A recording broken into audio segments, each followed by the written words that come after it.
Monsieur, bonjour, il est 13 h. Vous êtes bien sur le canal 307 du bouquet Canal Sat. Surtout, ne bougez pas. Alors, Talent de Femme est revenu cette semaine avec de nouveaux invités et de nouvelles femmes qui vont venir nous parler de leur avenir, notamment de leurs activités et puis essayer d'impacter au moins toutes les jeunes femmes qui les regardent autour de cette télévision et face aussi à l'entrepreneuriat. Sans plus tarder, nous allons prendre la première phase.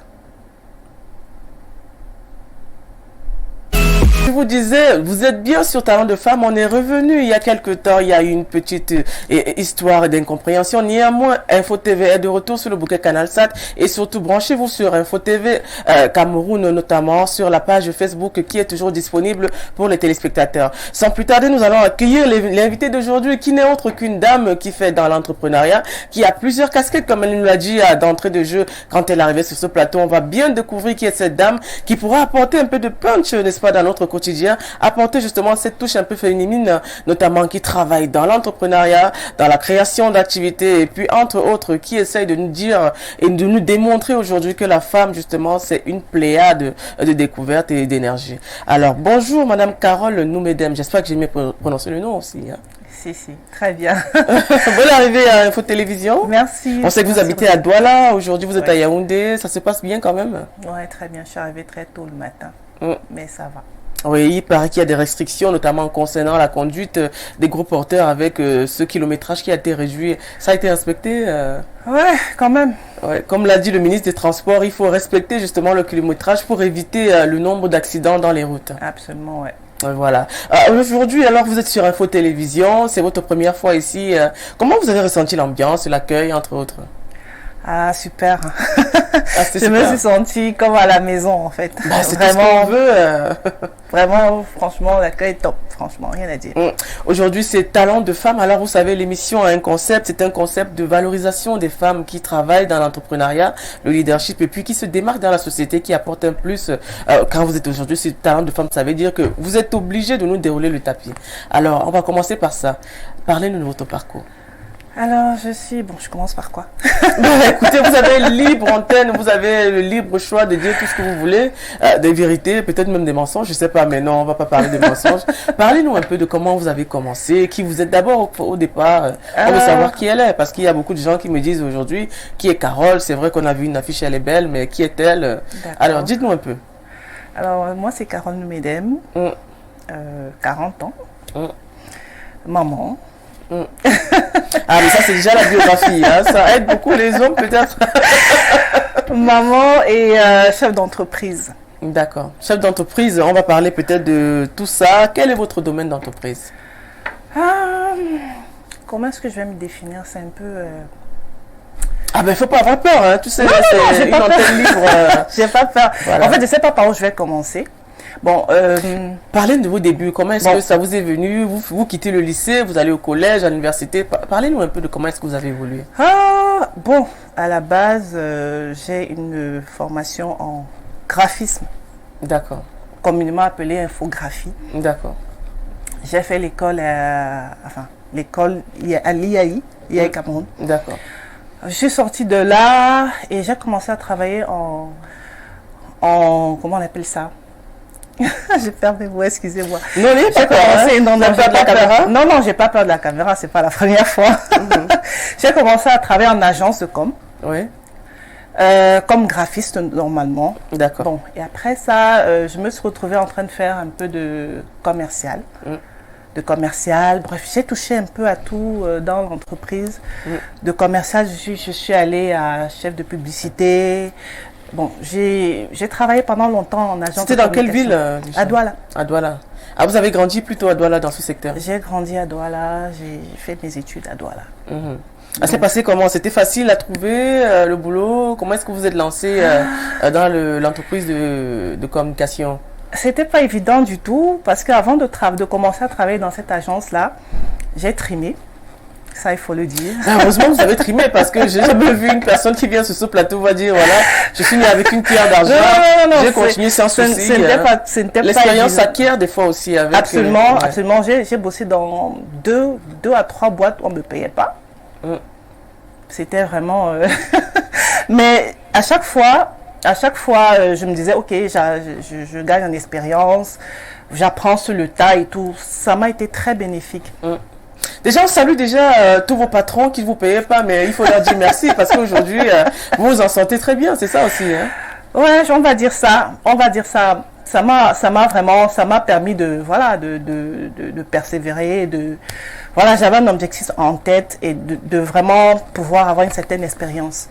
Bon, c'est après, enfin, c'est la troisième tentative, ou quatrième, je ne sais plus, que je suis allée dans une bonne boîte de com, où j'ai commencé à bosser et puis le reste a suivi, quoi. Vous avez ouvert votre entreprise quand? C'est ça qui est important aussi. Je suis auto-entrepreneur depuis 2013. Depuis 2013, ça fait quand même beaucoup d'années, ça. Ouais. Ça s'est passé comment? Vous avez eu des fonds, le capital, c'était quoi? Ça s'est passé exactement comment? Au départ, c'était sur fonds propres. J'ai commencé par la mode parce que je suis passionnée de mode. Ça, tout le monde le sait. J'ai lancé une marque de vêtements qui s'appelle Waza, notamment. Ça s'appelle Waza. Waza, comme Waza à l'extrême nord, c'est ça? Voilà. Ok. Bon, ça c'est quoi? Il y a des connotations avec les animaux, les girafes, les lions? Non, du tout. Waza, parce qu'il y a le grand parc de Waza quand même au Cameroun, à l'extrême nord. Hein. Non, Waza, pourquoi? Parce que j'ai des origines Peul, en fait. Ah, des origines Peul. Ah oui, c'est vrai que votre visage aussi est affiné, voilà, effectivement. J'ai des origines Peul, raison pour laquelle, voilà, avec mon frère... Ah, vous revendiquez votre identité, c'est ça? Voilà. Ok, d'accord. Avec votre frère, vous avez créé l'entreprise? Non, j'ai créé le logo et le nom. Donc, j'ai lancé dans mon activité de création de vêtements. C'est par là que j'ai commencé. Après ça, s'en est suivi d'autres activités, notamment, comment on appelle ça? Un parc d'attractions pour enfants, un bar karaoké. Bref, j'ai touché un peu à tout. Ah, vous avez un bar karaoké, un parc d'attractions pour enfants. Oui. Et comment est-ce que vous avez réconcilié justement toutes ces activités? Est-ce que vous êtes sur place dans chaque endroit? Ça se passe comment? Non, tout était concentré à un seul endroit en fait. C'était une sorte de... Comment on appelait ça? Une sorte de... C'était un parc. Un parc, d'accord. Où se retrouvaient plusieurs activités et tout ça. Donc, c'était facile pour moi d'aller d'une activité à l'autre. Non, mais vous avez quand même une gérance quand même aussi. Si. Ça n'était pas évident puisque je me retrouvais à faire un peu de tout. Je gérais, je coordonnais, c'est vrai que j'avais des collaborateurs, je ne vais pas dire employés parce que ça fait un peu... Ah, ils vous écoutent aussi, hein? J'avais des collaborateurs avec qui je travaillais. Donc, voilà, c'est un peu ça. Et ça n'a pas été un peu difficile en tant que femme d'être chef d'entreprise à une certaine époque? Vous savez, les femmes qui sont souvent au banc de commandement ont toujours peut-être ce petit regard un peu incertain face aux hommes qui les suivent derrière. Comment ça s'est passé? Bon, si c'est toujours un problème. C'est toujours un problème parce qu'on se dit, ouais, c'est une femme, qu'est-ce qu'une femme a envie de me donner des ordres et tout ça.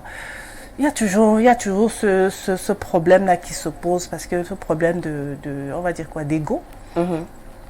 Ce problème d'ego. Et comment vous avez à résoudre ce problème-là face peut-être aux plaintes, aux complaisances et peut-être au regard peut-être de la gente masculine par exemple?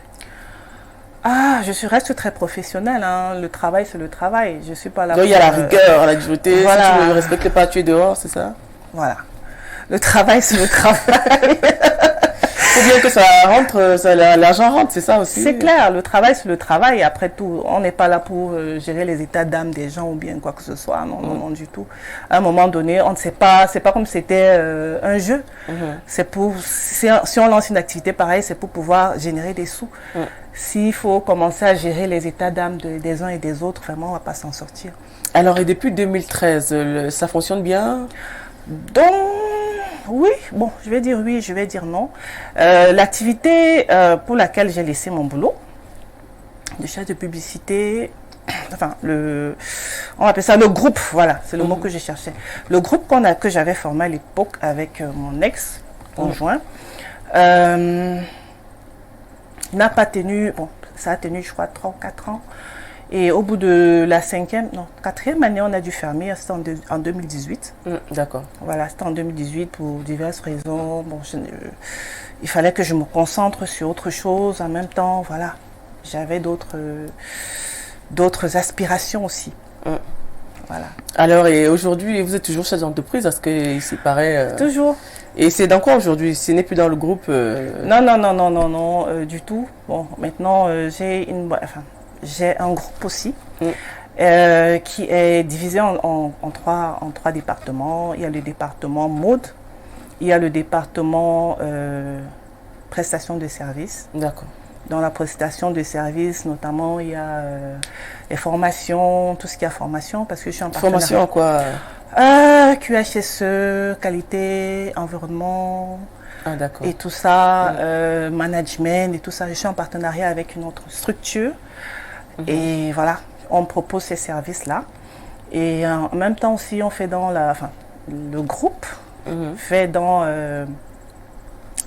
d'autres prestations de services, notamment la fourniture de bureau, le mobilier de bureau et autres, et tout. Donc ça, c'est le deuxième volet.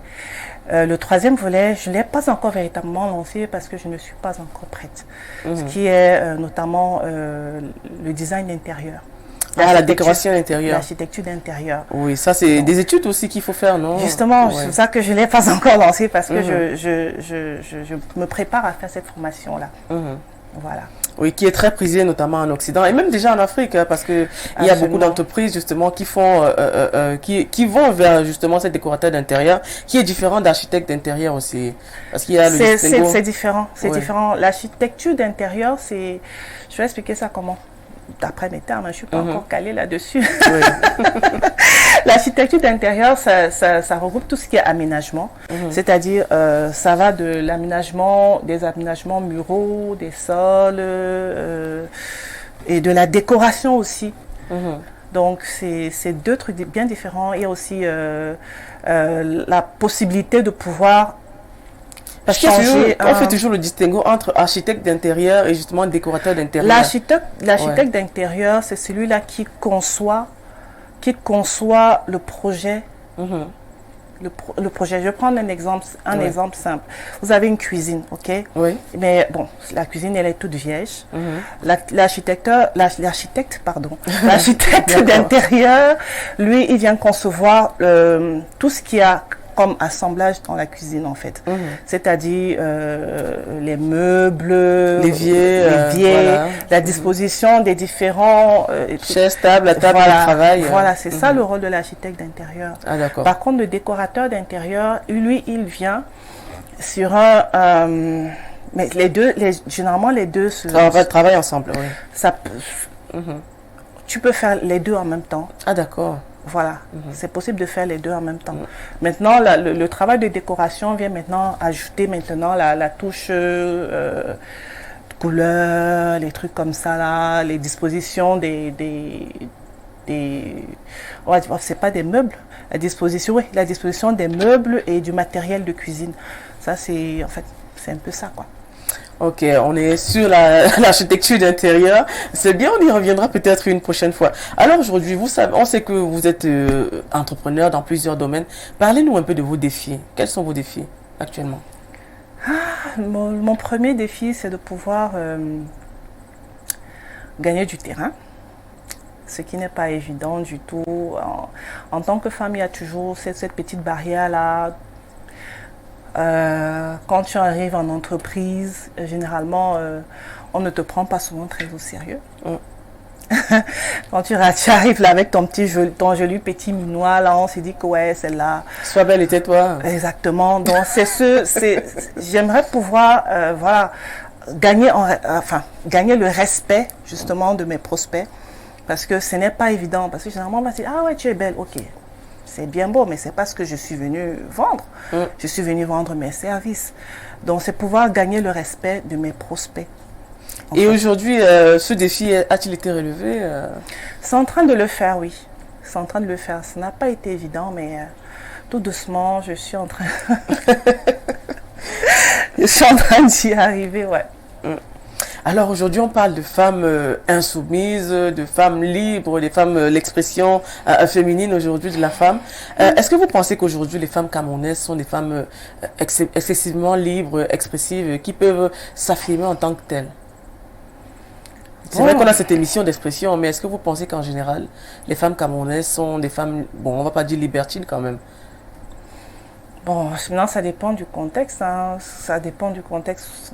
Dans le contexte professionnel ou alors dans le contexte Bah, écoute, familial? dans l'ensemble en général, quand on voit aujourd'hui des femmes qui s'expriment, des femmes qui donnent leur avis, qu'on peut-être vu aujourd'hui sur le plateau, est-ce que vous pensez qu'aujourd'hui la femme camerounaise peut s'affirmer être une femme libre? Bien sûr, de plus en plus, il y a des femmes qui se démarquent par leur, voilà, par leur parcours, par leur, voilà. Oui, oui, bien sûr, je peux le dire, oui. Ah, vous constatez aujourd'hui, c'est Oui, quoi dans oui, le domaine oui. politique, entrepreneurial? Politique, entrepreneurial, de plus en plus, il y a des femmes vraiment d'impact. Il y a des femmes d'impact, vraiment, ce qui, on essaie de se copier un peu. C'est vrai qu'on dit souvent dans l'entrepreneuriat, il y a toujours des modèles, on commence quelque part, il y a toujours quelqu'un qui nous inspire. Alors vous, qu'est-ce que vous inspirez, Madame Nouedem? Alors, je vais dire ma mère. À votre maman? Ouais. Et pourquoi? Ma mère, c'est cette femme, depuis que je suis née, depuis que je l'ai vue, depuis, voilà, cette femme qui a toujours été très battante, malgré que son mari avait une situation quand même assez confortable, elle a toujours bossé très dur. Et vraiment, pour moi, c'est mon modèle en fait. C'est ma mère qui est mon modèle. Donc, moi, je dis toujours que je suis une pâle copie de ma mère. J'espère pouvoir arriver à ce qu'elle a pu mettre sur pied. Ah ben c'est vrai que tu as beaucoup de sœurs aussi, de frères et de sœurs. Oui. Est-ce qu'ils sont dans la même lignée que toi, dans l'entrepreneuriat, dans le travail assidu, comme tu l'as souligné tout à l'heure? Oui. Oui, on va dire ça, oui. Chacun de nous a son domaine d'activité bien précis. J'ai 2 grandes sœurs. Vous avez... Oui, je connais l'une de vos sœurs aussi, c'est vrai. Il y a une autre qui n'est pas ici au Cameroun et qui est aussi, voilà, elle est aussi très, très engagée. Mes frères, bon, c'est vrai qu'il y a d'autres qui travaillent en entreprise. Et il y en a d'autres, enfin, il y a un seul qui a son propre compte. Donc c'est un peu de famille, on va dire ça comme ça. Donc vous avez justement eu cette ascendance de pouvoir vous débrouiller seul, d'avoir justement peut-être cette autonomie de pouvoir gérer son quotidien, gérer peut-être des entreprises, c'est ça? Oui, oui. Disons que très jeune, j'ai grandi dans cet environnement-là avec ma mère qui était toujours en train de faire quelque chose, toujours en train de... Donc je peux dire que j'ai juste suivi un peu ses pas.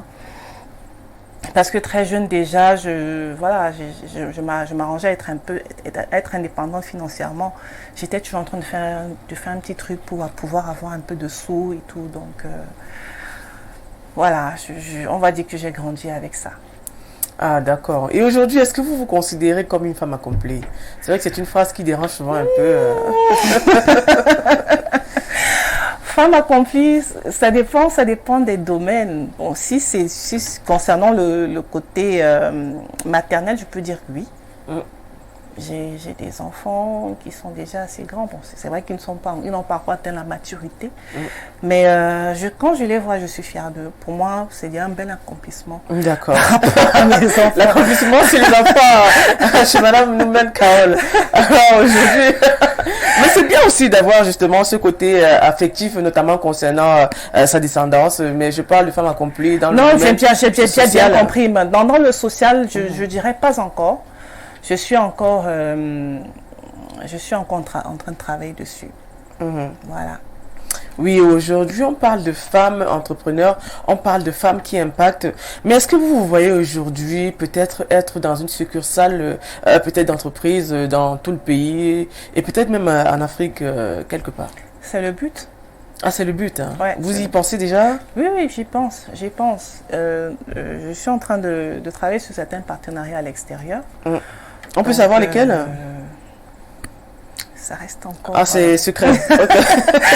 Le moment venu, je préfère ne pas... J'aime pas trop souvent dévoiler certaines choses. On dit, quels sont vos défis en matière d'allier vos activités entrepreneuriales et votre rôle de mère? La chance, c'est que j'ai fait mes enfants très tôt. Donc, à quel âge? Je me suis mariée très tôt. Je me suis mariée à 25 ans. 25 ans, c'est pas très tôt. Bon, oui, mais il y a des femmes qui se marient à 18 ans aussi. Oui, bon, ça c'était à l'époque. Mais à notre époque, c'était tôt. Ah, d'accord. Voilà. Donc j'ai eu mes enfants très tôt. C'est vrai qu'à cette période-là, C'était très difficile pour moi parce que vraiment, comme j'étais encore en train de faire mes maternités, il fallait que que j'essaie de gérer et tout. Aujourd'hui, c'est plus relax parce que bon, ils sont grands. Le dernier, il a 13 ans. Donc, je peux dire que pour moi, ce n'est pas un frein du tout. Donc, vous arrivez à concilier les deux, en fait. Ouais. Bon, ça c'est la question du téléspectateur qui vous suit aujourd'hui. Alors aujourd'hui, vous pouvez nous dire que peuvent être les problèmes que rencontrent les entrepreneurs camerounais? Certainement, il y a des problèmes, il y a des qu'il y a des petites difficultés. C'est quoi les difficultés quotidiennes? Pas qu'un peu. Généralement, c'est de pouvoir déjà trouver... les circuits sont tellement serrés, je vais dire, que voilà, pour pouvoir trouver des partenariats, avoir des partenariats, ce n'est vraiment pas évident. Ce n'est vraiment pas évident. Et à partir du moment où, quand vous avez ces partenariats-là, ok, vous pouvez, on vous donne un bon de commande et tout. Bon, maintenant, le niveau, c'est de pouvoir livrer. Généralement, les banques ici n'accompagnent pas les entrepreneurs. C'est très... non, mais en général, on dit on ne prête qu'aux riches aussi, hein. Oui, parce qu'il faut des garanties. On veut bien. Il y a les titres fonciers, il y a garantir la maison, hypothéquer. Donc, à ce niveau-là, c'est un problème parce qu'il faut toujours travailler sur fonds propres, essayer de prêter ici, d'emprunter là, pour pouvoir livrer un marché. Ce n'est pas toujours la joie, quoi. Non, mais aujourd'hui, quand même, est-ce que vous pensez que ces difficultés peuvent être palliées avec peut-être... on parle beaucoup plus des microfinances aujourd'hui, parce que les banques, quand même, c'est souvent toute une paperasse qu'il faut remplir et une enquête même qui est faite, déjà même de moralité, deux aussi pour voir si jamais le client n'arrive pas à rembourser, comment faudrait-il faire pour récupérer Bon. Après les délais. Le problème, c'est que généralement... quand vous arrivez à avoir un marché, on vous dit, ok, vous serez payé entre 60, ceux qui payent le plus tôt payent 30 jours. Généralement, et le reste de prestataires te disent, voilà, c'est après 60 jours. Après 60 jours. Ah, on voit que vous y connaissez. Vous avez déjà eu recours à des emprunts. Oui. Pas les emprunts. Non. Généralement, je travaille en fonds propres. Ce n'est pas évident, vraiment pas évident. Heureusement que j'ai la famille sur qui je peux compter. Vous avez une chance d'avoir une famille qui peut vous aider parce que tout le monde n'a pas de famille. Il y a des gens qui disent ça, écoute, fais-moi un prêt et tout. Je te rembourse dès que je... c'est facile chez vous d'avoir un frère, une soeur, dites, voilà, prête-moi 10 millions. Ouais, on a grandi dans cette... quelle famille chanceuse, hein, écoute. Vous avez beaucoup de veines, hein, et puis je suis la dernière, personne ne me refuse rien. C'est une chance aussi d'être dernière. Donc voilà, c'est généralement comme ça que je gère. Bon, personnellement, je n'ai pas encore eu affaire vraiment à une banque. Mais je me suis renseignée, on m'a dit, voilà, si vous voulez faire un prêt, il faudrait que, voilà. Il y a toujours plein de... Selon vous, est-ce que tout le monde peut entreprendre? C'est possible? Bien sûr, tout dépend de la volonté, de la persévérance aussi, et du travail. Quel est le conseil peut-être que vous donneriez à une jeune personne qui vous regarde à la télé maintenant et qui dit voilà, j'aimerais entreprendre, devenir comme Madame Noumedem, avoir plusieurs entreprises? Quel est le conseil que vous donneriez à cette personne qui ne s'y connaît pas, peut-être, qui est novice un peu? Il faudrait être vraiment résilient. C'est-à-dire? Il faut expliquer, hein, parce que tout le monde ne sait pas ce que ça veut dire la résilience ici. Tu vois, dans mon village, il y a une jeune fille de 16 ans, tu vas parler de résilience, elle va se dire, mais de quoi elle parle cette dame? Persévérant, on va dire ça comme ça. Persévérant, c'est-à-dire, il faut expliquer, parce que quand tu dis persévérant, tu t'en vas, on comprend pas. Il faut dire, tiens, voilà, si tu as une certaine somme, il faudrait peut-être, il faut développer en fait. Je vais prendre un exemple simple. Ok. Si tu veux faire un petit business on va dire quoi, de 10 000 francs. On commence avec 10 000. Je prends un exemple simple. Si on se résout à la petite fille qui est au village, qui veut lancer un business, bon, si elle veut commencer un business de 10 000 francs, ce que je lui conseillerais, c'est de ne pas mettre tout son argent d'un coup. Il faut commencer petit.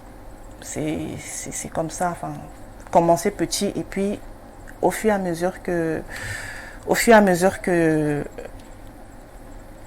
Tu vends, qu'elle évolue, tu vend, évolues, les voilà. bénéfices, les recettes. Voilà, les bénéfices, les recettes, voilà, rajouter doucement le capital. Ne pas tout mettre d'un coup parce que tu ne sais pas si ton business a marché ou pas. Il faut toujours y mettre un peu de réserve. Et surtout se dire que, bon, ça va pas toujours être, ce sera pas rose. Hein. Ouais. Rien n'est rose dans la vie. Hein. Non, parce que généralement, quand on a des idées, on se dit, ah ouais, on a telle idée, on va lancer tel business, on se dit que voilà, il y aura le rang. Ce n'est pas peut-être parce qu'on voit d'autres personnes faire un business, on se dit on va essayer de faire comme les... Justement, c'est ce que beaucoup pensent, ils se disent que c'est facile. Rien n'est facile. D'accord. Vous avez eu des cours quand vous avez commencé? Bien sûr, bien sûr. Et vous avez perdu beaucoup d'argent? Ah oui. Ah oui, hein, ah oui, parce que tu te dis, puisque tu te lances dans l'activité, tu te lances avec la passion, tu n'as aucune, voilà, tu n'as aucune notion, bref, tu n'as aucune information sur l'activité que tu veux lancer. Tu te lances juste par passion et puis à un moment donné, tu vas te casser la gueule. Hein. Ça, c'est un fait. Mais le plus important, c'est de savoir se relever, il faut aussi le dire. Hein. Exactement, c'est pour ça que je parlais de résilience. Tout le monde ne sait pas ce que ça veut dire résilience. Ne surtout pas abandonner, voilà. quelles que soient les difficultés qu'on rencontre. Il faut rester focus, savoir exactement ce qu'on veut, se donner les moyens de sa politique et puis voilà, ça va aller. Hein. On va lire quelques messages. Quels sont les principes qu'un entrepreneur devrait avoir? Ah, les principes, il faudrait être déjà, je vais dire ça comment, focus sur son idéologie. Exactement, sa vision, focus, il faut être focus, il faut vraiment, déjà il faut savoir ce que on veut véritablement, se donner des objectifs, vraiment planifier ses objectifs. Parce que c'est comme ça qu'on avance. Parce que si tu te dis, ok, voilà, je lance une activité aujourd'hui, ce n'est pas du jour au lendemain que tu vas devenir milliardaire.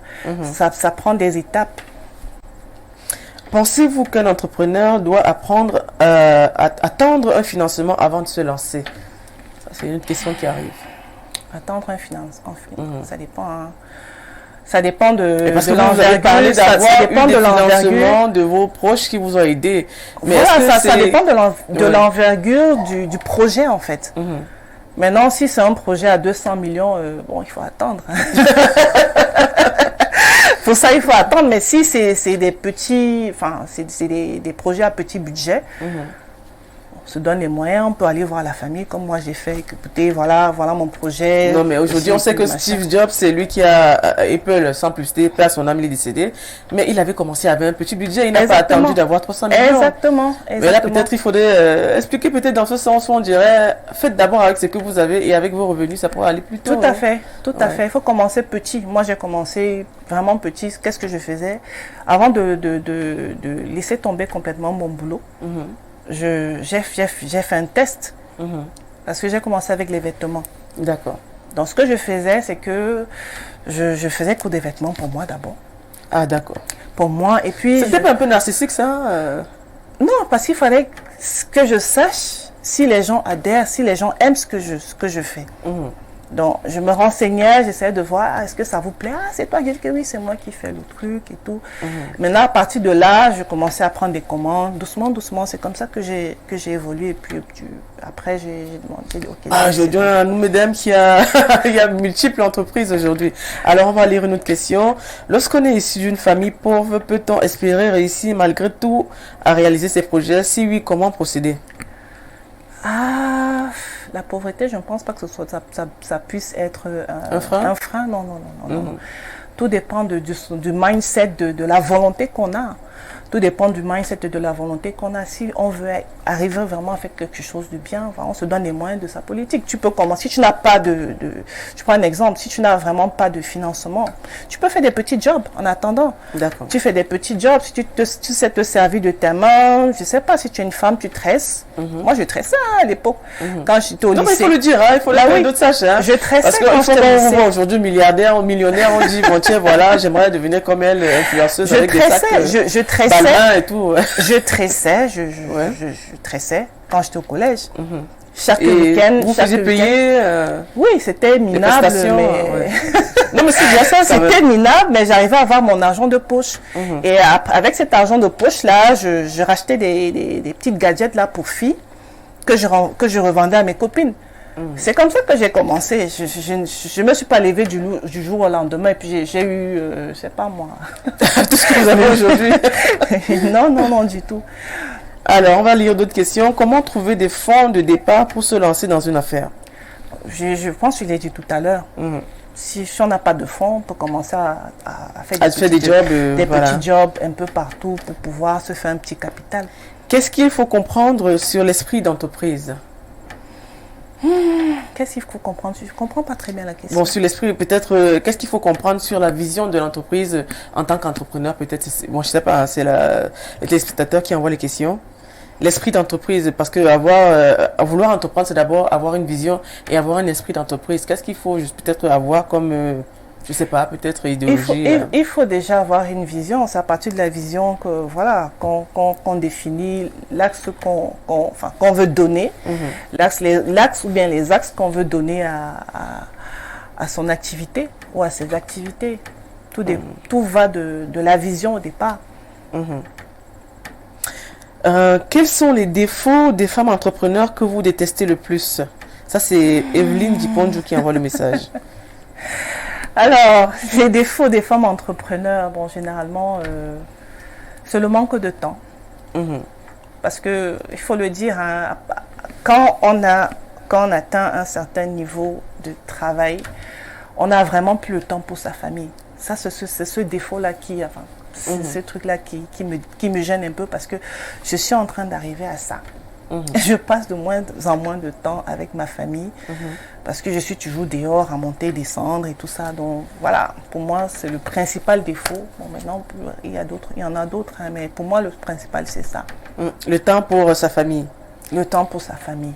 Ok, bon, c'est selon votre conception, hein? Oui, ça c'est selon ma conception. J'aime bien passer du temps avec mes enfants ou ma mère ou mes frères. J'aime bien, mais ça devient de plus en plus compliqué parce que le volume de travail ne me le permet plus en fait. J'ai souvent reçu des invités ici qui ont parlé d'entreprendre, mais il faudrait trouver des choix d'entreprise. Comment faire des choix? Comment savoir que si j'investis peut-être dans le manioc ou bien j'investis peut-être dans la vente des livres, des chaussures, ça pourra marcher? Comment faire ce choix?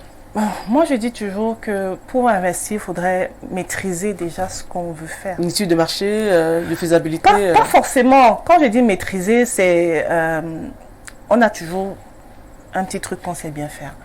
Si par exemple, je vais prendre tout le domaine de la coiffure. Si tu sais coiffer, c'est mieux d'investir dans les salons de coiffure. Parce que tu as quand même une certaine maîtrise du métier. Ça ne sert à rien d'aller investir dans un domaine d'activité où on n'a vraiment aucune notion, quoi. Ça ne sert à rien. Pour moi, ça ne sert à rien. Il faudrait au préalable, voilà, avoir quand même des bases. Des bases. Oui. Si tu sais, je ne sais pas moi, si tu sais chanter. Parce qu'il y a des gens qui se sont rentrés dans l'entrepreneuriat, bon, c'est un exemple que je prends, qui ont choisi plusieurs domaines d'activité, mais qui ne s'en sortent pas. Aujourd'hui, ils se sont dit, bon tiens, voilà, j'ai investi 5 millions dans la vente peut-être des mèches, ça n'a pas marché. J'ai investi 3 millions dans la vente des habits, ça n'a pas marché. C'est normal. Si tu ne maîtrises pas un domaine d'activité et que tu investis à... Quelle est justement la solution pour trouver la faille et peut-être ne plus se laisser peut-être berner ou bien emporter dans ce rivage qui va seulement descendant? Faire une bonne étude de marché. Pour ça aussi, ça se paye. Oui. Ça, c'est une consultation, en fait. Hein. Vous êtes en train de dire qu'il faut vous consulter pour avoir...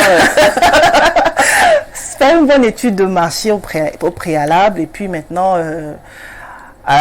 au terme de l'étude de marché, tu sauras forcément si tu peux te lancer dans l'activité ou pas. Parce que se lancer comme ça dans une activité... bref, tout le corps, machin, sans avoir vraiment connaissance des tenants et aboutissants, c'est un gros risque. Alors, on va parler un peu d'un sujet quand même qui revient toujours. On parle du Made in Cameroun. On sait que c'est ce que vous faites aussi avec votre collection d'habits que vous avez aussi. Qu'est-ce que pensez-vous du Made in Cameroun aujourd'hui? N'est-ce pas? C'est vrai qu'on essaye d'éclore ça avec des nouveaux produits qui arrivent sur le marché, notamment la cosmétique, peut-être aussi la mode. Que pensez-vous justement de cette nouvelle donne qui essaye d'envahir déjà notre environnement? Moi, je trouve que c'est une très bonne chose. C'est une très bonne chose. Maintenant, il faudrait qu'on puisse donner. Mais beaucoup se plaignent des prix, par exemple. C'est normal. Les prix locaux sont plus chers que ceux qui viennent d'ailleurs. C'est normal parce qu'on est encore au niveau de l'artisanat. On n'est pas encore au niveau de l'industrie. Les industries, effectivement, oui. Celui qui fait le vêtement, bon, je vais prendre mon domaine. Celui qui fait le vêtement vraiment à la pièce, qui travaille. J'ai une unité de confection. Je travaille avec environ 4 couturiers. Le prix de revient d'un vêtement me revient vraiment cher. Pourquoi? Parce que, voilà, c'est un travail. Ce travail n'est pas fait à la chaîne. D'accord. Le travail n'est pas fait à la chaîne. On est encore vraiment au niveau de l'artisanat. C'est encore de l'artisanat. On n'est pas encore au niveau des grandes industries comme en Chine ou bien... les industries qui sont délocalisées dans plusieurs... Voilà, effectivement. Voilà. C'est normal que... cette plainte qui revient sur la cherté des produits c'est normal localement. Parce que... On parlait même des produits de première nécessité, notamment le riz. Concernant le... Il y a du riz à l'ouest, au nord, un peu partout, mais c'est justement, mais c'est très cher par rapport au riz qu'on trouve dans les hypermarchés, supermarchés. C'est normal, pourquoi? Parce que voilà, la main d'œuvre, il n'y en a pas assez. Le savoir-faire, ce n'est pas, voilà, il faut pouvoir former des gens en grand nombre pour pouvoir le faire, pouvoir les payer. Donc, on est encore au niveau vraiment de l'artisanat, on fait des choses en petite quantité. C'est normal que le coût de revient après, que sur le marché, ce soit cher. Parce qu'on n'a pas cette capacité de production là. Donc c'est beaucoup plus sur le coût de la vie peut-être aussi, ou bien peut-être quelque part aussi le manque d'industrie. C'est le manque d'industrie d'abord. Ah d'accord. Et peut-être l'employabilité aussi des... Aussi. Oui, parce que beaucoup de gens se plaignent des produits locaux qui sont certes bons, mais un peu chers. Alors, on va rester dans le domaine de la vie chère. Aujourd'hui, on voit des produits de première nécessité qui sont très chers. On ne va pas citer tout, l'huile, le savon, les tomates aujourd'hui. Il y a beaucoup de consommateurs qui se plaignent aujourd'hui. On parle aussi de la guerre en Ukraine qui serait un des facteurs. Je sais pas trop, hein, si le blé... bon, je sais pas. Je vais prendre un exemple simple. Qu'est-ce que la tomate, hein, à voir avec la guerre en Ukraine? C'est cette partie-là que je n'arrive pas à comprendre, que je ne vais sûrement pas comprendre. Mais bon, c'est dommage. On espère vraiment le poisson, la viande, tout a augmenté. Aujourd'hui, il y a le panier de la ménagère qui se plaint aujourd'hui. Il y a les consommateurs qui se plaignent. Mais est-ce que c'est... En fait, il paraît que c'est un phénomène même mondial aujourd'hui. Bon, ce n'est pas seulement camerounais, oui, parce qu'il y a le prix du carburant, des denrées alimentaires qui a augmenté. J'ai essayé de voir quelques documentaires, même en France, en Belgique, partout ça a augmenté. Est-ce qu'au Cameroun, l'Afrique notamment, est-ce que normalement on devrait avoir cette cherté de la vie Bon, si on est calqué au modèle européen, bon. On mange pas des tomates qui viennent quand même de France ou bien d'Italie, d'Espagne aussi. Aussi, mais il y a des gens qui abusent. Et malheureusement, j'ai pas l'impression qu'il y a un contrôle de l'État sur ces... S'il y a un contrôle de l'État, il y a même une commission qui a été mise sur pied par le ministère du Commerce, justement pour le contrôle des prix homologués sur le marché. Parce que tout le monde, c'est n'importe qui se lève un matin et décide de vendre, par exemple, je sais pas moi, une tomate à 500. Il y a pas... On a l'impression que... Voilà, c'est tout le monde qui fait comme il veut, en fait. Non, mais tous les soulèvements, c'est vrai que c'est un peu difficile de le dire de cette manière. Parfois, certains soulèvements dans certains pays sont toujours venus sur la cherté de la vie. Plus la vie devient chère, plus les populations commencent à avoir un peu... Ils commencent à avoir des remous dans la population, les crises naissent, et entre autres. Est-ce que vous pensez qu'aujourd'hui, avec cette cherté de la vie, on pourrait en arriver là? Je pense qu'on est au bord de l'implosion. Oui, Oui, parce que la crise qui a commencé déjà chez les Arabes il y a quelques temps, c'était à cause de la cherté de la vie. C'est très difficile. Vraiment, c'est très. On rigole, mais c'est très compliqué aujourd'hui. Tu te retrouves en train d'acheter une bouteille d'huile que tu achetais à l'époque à 1000 francs, à 1800. Ce n'est vraiment pas drôle. Oui, le printemps arabe avec Bouazizi qui s'était brûlé, immolé, c'était un peu justement la cherté de la vie. Ils ne comprenaient pas pourquoi les prix des denrées augmentaient et puis ils n'ont pas assez de moyens. On sait qu'une partie de la population était très pauvre aussi. Exactement. C'est le cas au Cameroun. Il y a une bonne partie de la population qui est pauvre. Et avec la vie qui devient de plus en plus chère, ça ne va pas arranger les choses. Et selon vous, on peut trouver une faille, une solution? C'est possible d'avoir... Bon, c'est vrai que vous n'êtes pas politique, mais est-ce que votre avis pourrait aussi compter, non? Tout ce qu'on demande, c'est que il faudrait que l'État essaie de voir comment arranger les choses. C'est tout ce qu'on souhaite. Et effectivement, il y a une commission qui a été mise sur pied avec le ministère du Commerce, l'ANOR et entre autres, pour la vérification des prix qui sont homologués déjà sur le marché. C'est vrai qu'il faudrait dénoncer, mais aujourd'hui, dans les petites villes, campagnes, comment faire pour dénoncer aussi ce problème peut-être qui réside je sais pas, ça reste le travail de l'État. Et aussi des consommateurs, parce que on travaille se concert avec l'État aussi. C'est pas comme si on ne se plaint pas déjà assez, on se plaint déjà assez, je pense. Donc, c'est pas comme si on acceptait tout, on se plaint. Maintenant, le reste qui reste à faire, c'est que l'État essaie de voir comment régler les choses. Alors aujourd'hui, on parle de femmes entrepreneurs comme vous. Que pensez-vous de l'autonomisation des femmes aujourd'hui? Est-ce qu'il faille forcément déjà essayer d'exprimer ça beaucoup plus, même dans l'éducation des femmes, d'être autonome à un certain moment donné? Oui. Je pense ce serait vraiment très bénéfique. Parce que malheureusement, aujourd'hui, les jeunes filles se disent que voilà, la vie est rose. Voilà. Je suis belle, je vais trouver un mari, on va me donner tout l'argent du monde, je vais voyager gratuit. Et tout. Exactement, voilà quoi. Tout le monde se calque, pas que j'ai un problème avec les influenceuses. Tout le monde se calque au modèle des influenceuses. Ok. Elles font du bon boulot. Les influenceuses au départ aussi. Elles ont aussi, je crois, des entreprises aussi, parce que justement, en général, c'est ce que ces jeunes filles-là devraient comprendre. Oui. Elles ne sont pas devenues influenceuses du jour au lendemain comme ça. C'est la force du travail. Oui, mais le message derrière n'est pas réellement ça, parce qu'aujourd'hui, peut-être quand vous abordez des jeunes filles aujourd'hui, vous leur demandez qu'est-ce que vous voulez faire plus tard. Elles veulent être comme les stars, elles ont des modèles, et elles te disent je veux être influenceuse.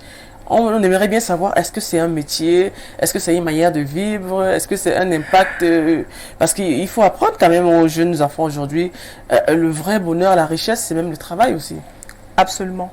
Se lever le matin, tôt avoir une vision, travailler à n'en plus finir, c'est ça peut-être la grande richesse aussi qu'il faut apprendre à la jeunesse. Et ça, il faudrait commencer à le faire vraiment dès le bas âge. Ouais, vous savez, les réseaux sociaux aussi impactent aussi beaucoup. Exactement. Moi, avec mes enfants à la maison, quand il faut bosser, je n'y vais pas de main morte. Non. Ça, ils le savent. Moi, j'ai ma fille, je dis que c'est mon assistante, mais elle sait, je suis très, très dure. Je suis très, très dure parce que je n'encourage pas la paresse. Oui. J'ai pas été... Mais on parle de facilité aussi beaucoup plus chez les jeunes, parce qu'on a vu le phénomène des porte-monnaies magiques, le phénomène, je sais pas moi, de drogue, d'aller à l'école, corruption, corrompre certains enseignants pour avoir à l'université par exemple valider des UV. C'est vraiment dommage. Oui, vraiment, on voit cette facilité qui est beaucoup plus récurrente aujourd'hui. Et on te dit, certes, tu auras les diplômes. Est-ce que tu as vu les grands frères qui ont eu les diplômes avant nous aujourd'hui? Est-ce qu'ils travaillent dans l'administration? C'est pourquoi vient donc le domaine de l'entrepreneuriat? Parce que l'entrepreneuriat, c'est même ça qui fait développer un pays. Il faudrait peut-être qu'on l'explique aux jeunes aujourd'hui. Les richesses d'un pays, c'est le privé aussi. Je pense qu'à la base, on devrait... Je ne suis pas très... je me calque plus au modèle anglo-saxon qui valorise plus le mérite que les diplômes. Ouais. Vous voyez un peu? Oui, si on pouvait avoir des écoles de formation dès l'école primaire, ce serait très intéressant. Formation, c'est-à-dire orientée Orienter justement, orienter l'éducation sur des formations. Genre un enfant qui sort, qui a son CEP, Oui, un CSCPE, c'est un CEP technique déjà voilà, spécialisé. Spécialisé. Un BPC spécialisé. Ça pourrait être vraiment, vraiment bénéfique pour l'Afrique. Oui, parce effectivement. Que nous, en Asie, ça se fait déjà en Asie et en Europe. Justement, nous, malheureusement, nous, on est toujours dans le modèle que non, vraiment, il faut avoir le doctorat, il faut avoir la licence. Ça va servir à quoi tout ça? Justement, ça ne sert à rien. Dans notre contexte, malheureusement, ça ne sert à rien. C'est bien beau d'avoir les diplômes, c'est bien d'être instruit, c'est bien d'avoir un certain background intellectuel, mais ce n'est pas tout. À la fin du mois, ça ne paye pas les factures, malheureusement. Oui. Oui, effectivement, parce que je crois que les pays développés comme l'Asie, la Chine et les États-Unis ont beaucoup plus utilisé notamment le domaine de l'entrepreneuriat et des industries. Absolument. Avec le textile par exemple en Chine. Voilà. Et puis le phénomène un peu d'autodidacte qui n'est pas très apprécié au Cameroun aussi et peut-être en Afrique dans certaines contrées. Quand on dit quelqu'un autodidacte, ça veut dire il a pris le métier sur le tas. C'est pas très apprécié parce qu'on a toujours la culture du diplôme ici. Justement, c'est ça le problème. On a cette culture du diplôme là. Voilà, il faut avoir le bac, il faut avoir le doctorat. C'est une étape à passer. Machin. Et puis à la fin, à la fin de la journée, ça paye tes factures. Ah ben écoute, on brandit son diplôme quand même. Hein. Oui, on brandit, c'est bien bon, mais ça ne paye pas les factures. Oui, c'est vrai quand même qu'il faudrait avoir plus d'autonomie, notamment concernant le rendement aussi, quelque part. Absolument. Oui, c'est pourquoi d'autres pays sont beaucoup plus industrialisés et beaucoup plus riches. Ben écoute, on souhaite que ça arrive en Afrique, qu'on puisse avoir des spécialisations, de formation déjà plus jeunes aux enfants. Vraiment, il le faudrait parce que pour leur apprendre à devenir autonomes et à pouvoir créer des emplois. Parce que c'est ce domaine de l'employabilité qui est beaucoup plus un problème aujourd'hui. Absolument, oui. Oui, parce que beaucoup de jeunes se plaignent et n'arrivent pas à s'en sortir. Ils sont bardés de diplômes, mais ils sont à la maison et ils sont dans les plaintes et les complaintes. Et on a aussi un problème avec ces jeunes-là, c'est qu'ils ne veulent pas partir au bas de l'échelle. Ah d'accord, commencer au petit bas de l'échelle. Non, ils ne veulent pas. Donner le courrier dans une entreprise et avant d'évoluer. J'ai travaillé avec des jeunes, voilà, je lance un appel d'offres. Un appel d'offres, d'emploi et tout ça là. Il se ramène là, un jeune se ramène là, il te dit, ouais, c'est combien? Il ne sait même pas déjà, il ne sait pas se comprendre même le pourquoi il est là. Ouais. Quelles sont les tâches qu'il doit accomplir, qu'il doit accomplir. Quel est vraiment tout ce qui l'intéresse, combien est-ce que je vais gagner? Et quand tu lui poses la question, toi tu estimes que tu devrais gagner quoi? Il va te sortir, quelqu'un qui sort fraîchement de l'école, il va te dire que voilà, je m'attends à 300 000. Like, seriously? Non, mais il faut qu'ils arrêtent un peu de rêver aussi. Non. Oui, si on vous de l'expérience quand même, parce que même quand vous déposez un CV quelque part, on vous demande, vous avez combien d'années d'expérience et vous avez travaillé où? Absolument. Bon, écoute, c'est aussi une forme de communication qu'il faut avoir justement avec certains employés aussi. La DRH s'en occupe souvent aussi, non? Bon, je n'ai pas encore de DRH, on va y arriver. Je suis ma propre DRH pour le moment. D'accord. Alors, on parle aujourd'hui des femmes, notamment dans l'autonomisation des femmes. On parle aussi des femmes dans l'agriculture. Que pensez-vous des femmes rurales, les femmes dans l'agriculture? Parce qu'on sait aujourd'hui que c'est une mine d'or, l'agriculture, avec les énergies renouvelables même aussi. Absolument. Qu'est-ce que vous pensez de ça aujourd'hui? C'est vraiment encouragé. Hein. Moi, sincèrement, c'est un domaine d'activité qui me passionne. Je pense que ce sera même une autre... c'est vraiment un autre point que vous allez essayer. Voilà, vraiment, surtout l'élevage. Moi, j'aime bien tout ce qui est élevage et tout ça. Donc, il faudrait vraiment qu'on puisse les accompagner dans leur travail parce que c'est grâce à eux qu'on mange, hein, après tout. C'est grâce à eux qu'on mange. Mais c'est grâce à eux qu'on peut manger aujourd'hui. Oui, c'est l'agro-industrie aussi, voilà, l'agroalimentaire qui, quelque part, ils ont vraiment besoin d'accompagnement. Ouais. Donc, c'est vraiment encouragé. Oui, parce qu'on a fait cette relance déjà même au Cameroun. Hein, il y a beaucoup d'assises, de séminaires qui se sont passés où on met en avant la femme rurale. Vous savez, il y a même la journée de la femme rurale aujourd'hui qui commence déjà à sortir un peu du lot et qui démontre déjà les capacités qu'elles peuvent avoir, notamment dans les domaines champêtres, dans les domaines même de l'élevage aussi. Que avant, c'était beaucoup plus les planteurs, les villageois qui s'en occupaient. Mais aujourd'hui, on voit des gens avec des diplômes, c'est vrai que c'est des ingénieurs agronomes, mais qui aujourd'hui se lancent réellement dans l'agriculture et ça rapporte beaucoup d'argent aussi. C'est une vraie mine d'or. Hein. C'est vrai que c'est beaucoup de travail. C'est pas comme si tu t'assois et puis les choses se poussent. C'est beaucoup de travail, Mais franchement, c'est un travail qui paye très bien son nom. Hein. Ah ben oui. Oui. Ben écoute, on dit à toutes les femmes entrepreneurs rurales beaucoup de courage et puis on espère que beaucoup de femmes pourront se lancer aussi dans ce domaine qui est porteur aujourd'hui, il faut le rappeler. Oui. Voilà, alors on parle de modèle en entrepreneuriat. Faut-il pousser les jeunes à entreprendre aujourd'hui, selon vous? Absolument. De quelle manière, selon peut-être votre manière de penser? Peut-être avec des petites formations certifiantes, je sais pas. Je pense que ouais. Des formations certifiantes aujourd'hui pour les jeunes aujourd'hui. Mais comment faire pour avoir ces formations certifiantes? Comment faire? Bon, généralement, il y a des structures qui proposent ce type de formation-là. Bon, maintenant, c'est vrai que les coûts de ces formations ne sont pas souvent à la portée de tous. Oui. Donc, si on pouvait avoir, enfin, si l'État pouvait aménager des centres pareils, Oui. ce serait vraiment bénéfique. En fait. Je pense quand même que l'État a aménagé, bon, l'État, à travers certains ministères, bon, c'est une information que j'ai, essaye d'aider beaucoup de jeunes entrepreneurs, comme le ministère des petites et moyennes entreprises, même le ministère de la jeunesse, qui offre des formations qui payent à plus de la moitié du prix, et puis aujourd'hui, des jeunes peuvent entreprendre. Mais ça, c'est une information que la jeunesse devrait avoir. Justement, parce qu'il faut s'informer. Exactement, il faudrait qu'ils aient cette formation, cette information. Oui, Moi, je l'avais pas. Il y a le plan triennal jeune, spécial jeune, par exemple, le PTS jeune pour la jeunesse, les jeunes entrepreneurs, avec le cluster et entre autres, qui justement le ministre de la jeunesse, le président de la République a lancé il y a quelques années, c'est le plan triennal spécial jeune. Il y a beaucoup de jeunes qui se sont formés, qui ont créé des entreprises, des clusters dans les 10 régions du Cameroun. Mais aujourd'hui, c'est beaucoup plus le manque d'informations et je pense pas que ce soit juste un seul ministère qui doit être pris en compte aussi. Je me dis aussi, il faudrait que les jeunes aillent vers peut-être les ministères, fassent des demandes et s'informent plus. Parce qu'aujourd'hui, on a comme l'impression qu'il y a plus de plaintes que d'informations qui sont mises en relief. Bon, je pense que l'État devrait plus communiquer dessus. Hein. Mais l'État communique déjà dessus, bon, madame. Pas assez. Bon, pas assez. On ne va pas venir cogner à votre porte, non, casser la porte et dire, tiens, voilà, il y a des formations pour vous. Quand tu veux quelque chose, tu vas vers la chose. On est d'accord. Aujourd'hui, vous allez vouloir... Excusez-moi, peut-être aujourd'hui, vous allez vouloir entreprendre. Est-ce que c'est quelqu'un qui vous a dit, va entreprendre? Non. Vous êtes levé, vous avez fait des pieds et des mains pour en arriver où vous êtes aujourd'hui. Vous vous donnez corps et âme. Mais aujourd'hui, c'est une jeunesse qui se plaint beaucoup aussi. Je ne dis pas que le gouvernement est parfait. Non, loin de là, il n'y a aucun gouvernement dans le monde qui est parfait. Mais quand on veut quelque chose, il y a cette détermination qu'on a toujours. On est d'accord. Oui, le gouvernement communique aussi. Hein. Je ne dis pas qu'il communique assez, mais il communique quand même.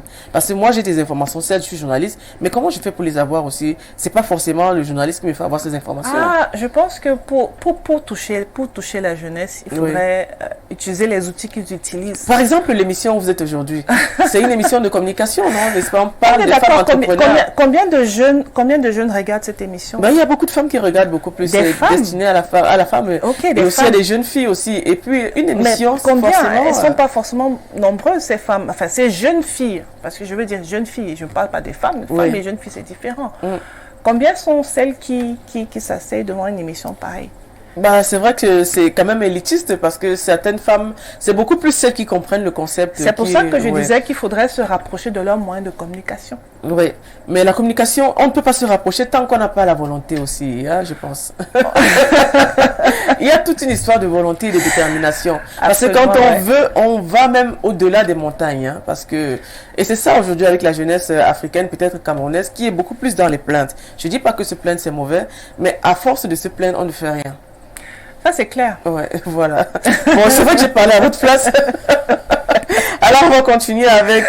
selon vous, que faudrait-il pour que les femmes puissent s'épanouir en politique? La politique et moi, vraiment, on fait deux. Hein. Mais j'ai comme l'impression que beaucoup de femmes évitent le volet politique. Non, moi, je ne l'évite pas. Moi, personnellement, ça ne m'intéresse pas. Alors, ça vous intéresse pas? Non. Franchement... Ça paraît bizarre, n'est-ce pas? Non, mais on fait de la politique tous les jours, même sans le savoir aussi. Hein. Oui, mais franchement, ça ne m'intéresse pas. Alors aujourd'hui, on parle certainement d'addiction, de maladies mentales, de stress, de dépression face aux réseaux sociaux. Parce qu'il paraît que quand on a une addiction aux réseaux sociaux, on peut avoir ce genre de maladie. Alors aujourd'hui, est-ce que vous pensez que la société camerounaise peut en arriver là? Ouais. Oui. Absolument, parce que quand je vois ce qui se passe sur les réseaux sociaux, Oui. j'ai l'impression que voilà, tout va en vrille. Tu te demandes si certaines personnes sont encore bien mentalement, parce que il n'y a qu'à voir les sorties de ces personnes-là pour te dire que mais vraiment le mal est profond. Oui. Le mal est vraiment profond. Les réseaux sociaux aujourd'hui, c'est une sorte d'exutoire. Donc, je sais pas. Mais il y en a qui sont... il y a l'addiction qui est déjà née aussi.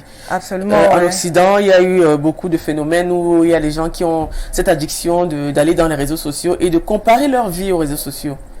C'est ça le problème, le véritable problème, c'est que justement, les gens vivent leur vie par procuration sur les réseaux sociaux. Parce qu'ils essaient de se calquer sur les modèles. Je vais prendre quoi le réseau social Instagram. Non, on ne cite pas ici, parce qu'Instagram aussi a ses bons côtés. Bon, oui, je prends Instagram, Ouais. et l'impact qu'Instagram a sur les jeunes filles notamment. Oui.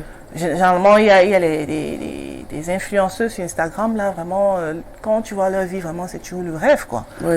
Donc, du coup, généralement, ces jeunes filles-là, elles se calquent sur ce modèle et puis elles sont prêtes à faire tout et n'importe quoi pour pouvoir ressembler à ces filles-là. On a eu le cas récent avec Dubaï. C'est vrai qu'on en a déjà beaucoup parlé ici. Hier, on a reçu un invité qui a dit, voilà, il faudrait qu'on arrête de parler de Dubaï parce que c'est comme une obsession déjà pour vous, on dirait. Ouais, il y a Dubaï, il n'y a pas que Dubaï, hein. C'est la face cachée de l'iceberg, il y a pire que ça. Ah, dites-nous, vous en savez quelque chose? Non, je n'en sais rien, mais je suis sûre qu'il y a pire que ça. Je n'en sais rien du tout. Oui, ben on sait que la jeune fille aujourd'hui et les jeunes enfants sont beaucoup plus calqués dans les réseaux sociaux. Mais il faut aussi le rappeler, les réseaux sociaux aussi, c'est aussi une source d'inspiration. C'est aussi un espace de travail parce qu'avec les réseaux sociaux, vous avez plusieurs entreprises. Vous pouvez déjà mettre déjà vos connaissances à profit de tous les utilisateurs. C'est aussi un outil de travail. Mais néanmoins, il faudrait savoir faire peut-être le distinguo. La part des choses. La part des choses, voilà. Nous en arrivons déjà à la deuxième phase de l'émission qui est la phase découverte. Ok.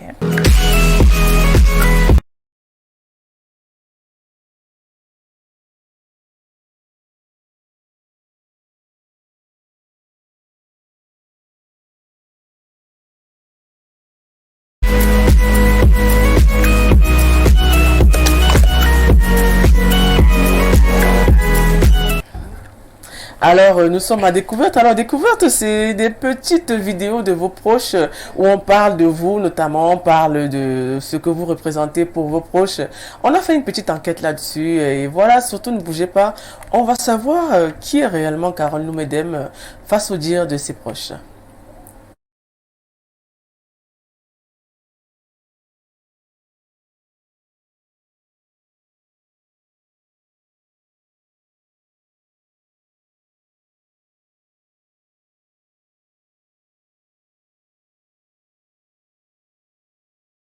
Bonjour, je suis Dominique Elong, la fille, la grande fille de Carole Noumedem. Par cette petite vidéo, je tenais à te signifier encore une fois ma grande admiration pour la femme que tu es. Nous savons tous que tu es une femme battante, tu es une femme au grand cœur et avec des rêves grands comme ça. Je te souhaite beaucoup de chance dans tes aventures et comme tu le sais très bien, je serai toujours là pour toi. Bisous. Hello tout le monde, je suis Adeline Bucam, la sœur, l'amie, la tatate, tout ce qu'on veut de Carole. Nous sommes ensemble depuis notre tendre enfance. Et Carole, c'est une femme qui a toujours su se démarquer. Elle a eu des coups durs dans la vie, elle a eu des batailles, mais elle a toujours su se relever. C'est une femme très battante, c'est une lionne. Alors, Carole, je te fais un coucou et je te dis une fois de plus que je t'aime énormément. Gros bisous à toi. Coucou, moi c'est Charlie Tiwa, la cousine de Carole Noumedem, sa sœur jumelle, sa partenaire de crime. Carole, tu es une femme très dynamique, battante. Surtout, tu es un exemple pour le corps féminin. Tu sais toujours ce que tu peux me dire. pour m'apaiser le cœur. Bien que quand je te parle beaucoup, tu ne m'écoutes pas. Mais sache que je t'aime beaucoup. Et ce qui m'a le plus marqué chez toi, c'est que quand tu tombes, tu te relèves toujours, Carole. Vraiment, tu es un exemple pour moi. Je ne te l'ai jamais dit, mère. Tu es un exemple pour moi. Ok. Tu sais que je t'aime. Tu sais que je t'aime très, très, très, très fort. Bisous à toi. Alors, tu es un exemple pour tes proches. Tu vois, on a fait un tour un peu de tes proches, de ce qu'ils pensent de toi. Tu tombes, tu te relèves, tu es un exemple, mais tu n'écoutes pas. C'est ça qu'on a retenu quand même. Pourquoi est-ce que Madame Carole Noumédem n'écoute pas ses proches? Il faut nous dire un peu sur le plateau. C'est vrai que je suis un peu têtue. Ça, ne savait pas. Hein? Je suis un peu têtue. Carole Noumédem, ma tortue poilue, comme j'aime bien t'appeler. Ça fait plus de 25 années aujourd'hui que toi et moi sommes amis. À ce stade, on ne parle même plus d'amitié. Tu es ma sœur. Je pense à tous nos fous rires. Je pense aux moments difficiles que toi et moi on a eu à traverser. Et notre complicité n'a pris aucune ride. Ça, c'est ce qui fait la beauté de notre histoire. Quand je pense à tout cela, je vois aussi ta loyauté. Parce qu'en tant que personne, tu es très loyale, Carole, et tu le sais. Tu es une belle âme. Et je suis très contente de pouvoir partager ce moment-là. Parce que ce n'est pas tous les jours qu'on se rencontre. Tu es une personne très loyale et tu es une femme au très grand cœur. Tu sais aimer les gens. Ça, c'est l'un des côtés positifs. Parce que les côtés positifs, tu en as et beaucoup. Je voudrais juste te dire que reste la femme que tu es, la femme battante que tu es, la femme pleine d'amour à donner que tu es. Et je te souhaite beaucoup de bonheur dans la suite de tes entreprises. Beaucoup de courage parce que tu es une femme courageuse. Bisous ma chérie. Oui, on a votre ami très très proche qui... Parce que là, on a insisté sur le très 2 fois. On aimerait savoir pourquoi très proche. Parce qu'il y a des amis proches, mais des amis très très proches. C'est quoi la différence un peu? Non, très très Dites-nous un peu sur ce plateau. Très très proche parce que en fait on a grandi ensemble, on a mené les batailles ensemble. Même quand vous n'écoutez pas, je vous ai dit qui a dit. Non, c'est ma soeur, c'est ma cousine. Bon, ça, je disais que je suis un peu têtue. Je suis un peu têtue quand j'ai quelque chose en tête. Pardon. Je fonce d'abord la tête première. Quitte à me casser la figure. Je fonce d'abord. Et après, bon, voilà, je paye les pots cassés. Hein. C'est pour ça qu'il dit que j'écoute pas. C'est vrai que j'écoute pas souvent, mais j'écoute souvent hein, quand même. Mais vous en sortez quand même aujourd'hui, non, on peut dire? Ouais, j'ai quand même mûri. Donc, c'est bon de dire à Madame Tiwa qu'aujourd'hui, Carole écoute. Hein. Je crois qu'avec le temps, la première chose qu'elle a dit, j'ai 40 ans. Ça veut dire quand même que c'est la maturité. Hein. Quand même. On espère pour tout le monde parce qu'il y a des gens à 50 ans, ils ne sont pas matures. Hein. Bon, j'ai quand même bien... Bon, à certains niveaux, ouais. Ça, c'est vos proches qui parlent de vous. Hein. Bon, on va continuer avec 2 vidéos suivantes. C'est vrai que c'est exceptionnel aujourd'hui, hein, parce qu'en général, on fait passer 3 à 4 vidéos, mais il y a eu beaucoup de vidéos. Alors, on va essayer de jumeler toutes ces vidéos. Comment vous avez fait ça? Mais écoute, c'est nos recherches, hein, c'est ça notre boulot aussi de chercher qui est l'invité qui passe aujourd'hui, qu'est-ce qu'elle représente. Je suis vraiment dans la société, donc on va essayer de gérer comme ça. Et puis toute là, elles m'ont rien dit. Comment elles ont fait ça? Voilà, c'est la surprise aujourd'hui. Vous êtes l'invité, vous êtes la guest. Aujourd'hui, on va faire, avec le concours de la région, on peut avoir les autres vidéos. Bonjour, je suis Stéphane, le frère de Carole, c'est qui passe à l'émission aujourd'hui. Alors, je fais cette petite vidéo déjà pour lui dire tout le bien que je pense d'elle. C'est ma petite soeur et je l'aime énormément. Elle me casse aussi énormément les pieds. Bon, après, ça reste gérable. Alors, Carole, déjà, je t'aime beaucoup. Et tu es une fille, tu es très, très, très, très débattante. Comme on dit souvent, tu es une femme de sexe masculin. Donc, on connaît tous quels sont tes struggles, quels sont tes combats, tes rêves. Vraiment, keep struggling, continue à te battre, continue à faire tout ce que tu fais pour... Voilà, et ça va aller. Bye bye. Bonjour. Bonjour Carole, précisément. Je fais cette petite vidéo pour te continuer à t'encourager. Tu connais tous nos sujets, tous nos combats sur le plan de l'entrepreneuriat. On essaye ceci, quand ça devient saturé, on essaye cela. Continuons à nous battre comme ça. Continuons à dénicher des nouvelles idées de business. Et notre exemple va encourager beaucoup de personnes. On ne baisse pas les bras, on continue à s'accrocher, on continue à se battre. Et puis, Dieu fera le reste. Allez, bisous comme ça. Bye. Bonsoir, je m'appelle Gabi, je suis la meilleure amie de Carole.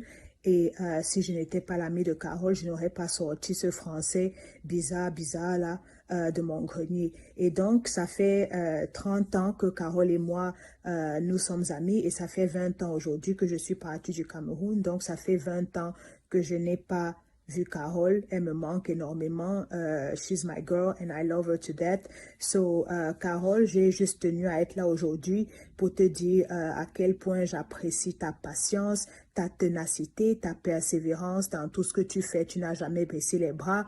Ça fait 20 ans encore que je suis là, partie du Cameroun, mais dans toutes ces 20 années, tu n'as jamais lâché et tu continues de te battre pour tes enfants, pour ta famille.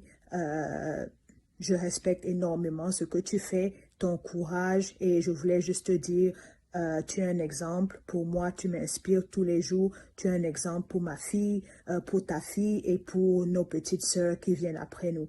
Donc, c'est tout ce que je voulais te dire aujourd'hui. I miss you and I love you, girl. Ciao.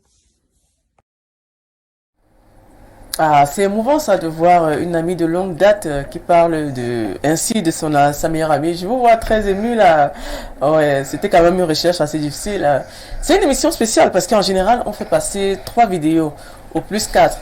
Mais là, on a eu reçu beaucoup de vidéos, on ne pouvait pas sélectionner, on a décidé de prendre toutes les vidéos. C'est vrai que vous êtes très émus, c'est pas grave.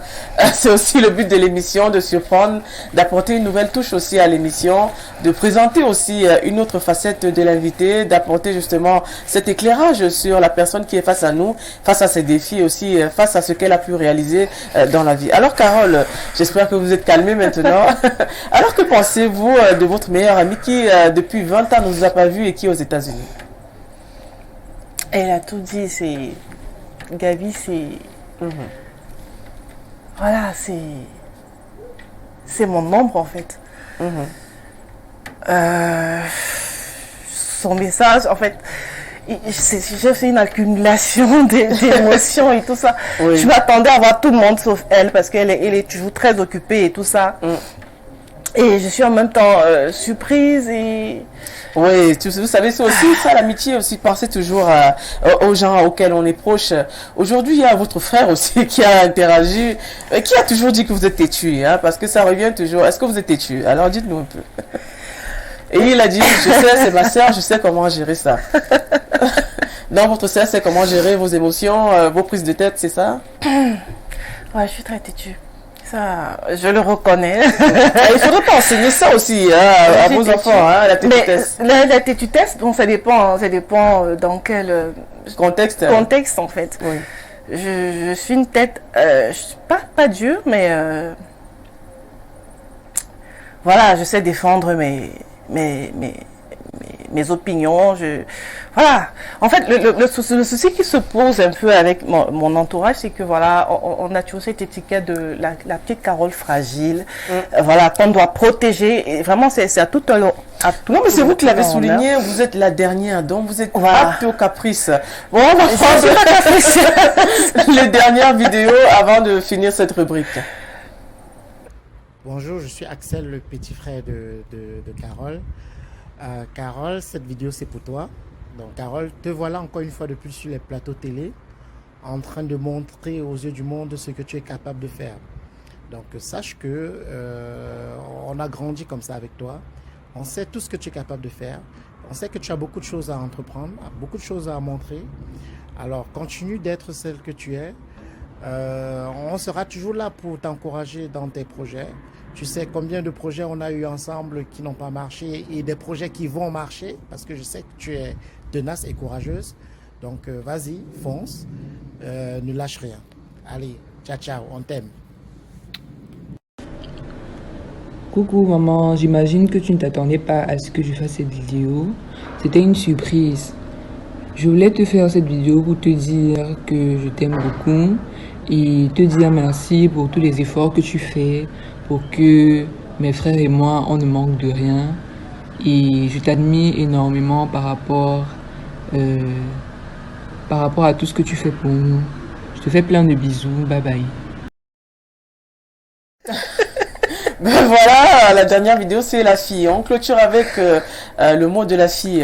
C'est beaucoup d'émotions aujourd'hui qu'on a pour Carole. C'est vrai qu'on a peut-être un peu dépassé le nombre de vidéos. Mais déjà, ça démontre déjà à suffisance que vous êtes quelqu'un quand même d'assez apprécié de votre entourage, notamment plus dans le domaine de l'entrepreneuriat et même familial. Ouais. Je suis vraiment, j'ai perdu même mes mots parce que franchement, je m'attendais à tout sauf à ça. Je m'attendais à tout sauf à ça et vraiment, je savais pas à quel point j'avais de l'importance pour vos proches. Alors, non, je savais que j'avais de l'importance pour mes proches, mais je savais pas à quel point j'impactais. En fait, dans donc aujourd'hui, Madame Carole, vous devez normalement mieux vous comporter parce que vous comptez pour beaucoup de gens. Hein. Donc les actes que vous allez poser dès à présent, ce sera sur une certaine mesure, c'est ça aujourd'hui? Ils ont réussi à me faire pleurer. Merci, merci quand même. Alors, le temps nous étant imparti, on va prendre la troisième rubrique qui est le quiz. Alors, le quiz, c'est la dernière rubrique. C'est une rubrique qui parle, outre peut-être de l'entrepreneuriat, à d'autres problèmes de faits de société, notamment l'actualité qui mine le Cameroun et même le monde. Alors, on va commencer avec la première question. Que pensez-vous de l'immigration en général? L'immigration, bon, on n'immigre pas pour rien. Ouais. Si on décide de laisser, enfin, de quitter sa terre natale et tout pour aller ailleurs, c'est forcément pour un avenir meilleur. On n'émigre pas toujours de gaieté de cœur.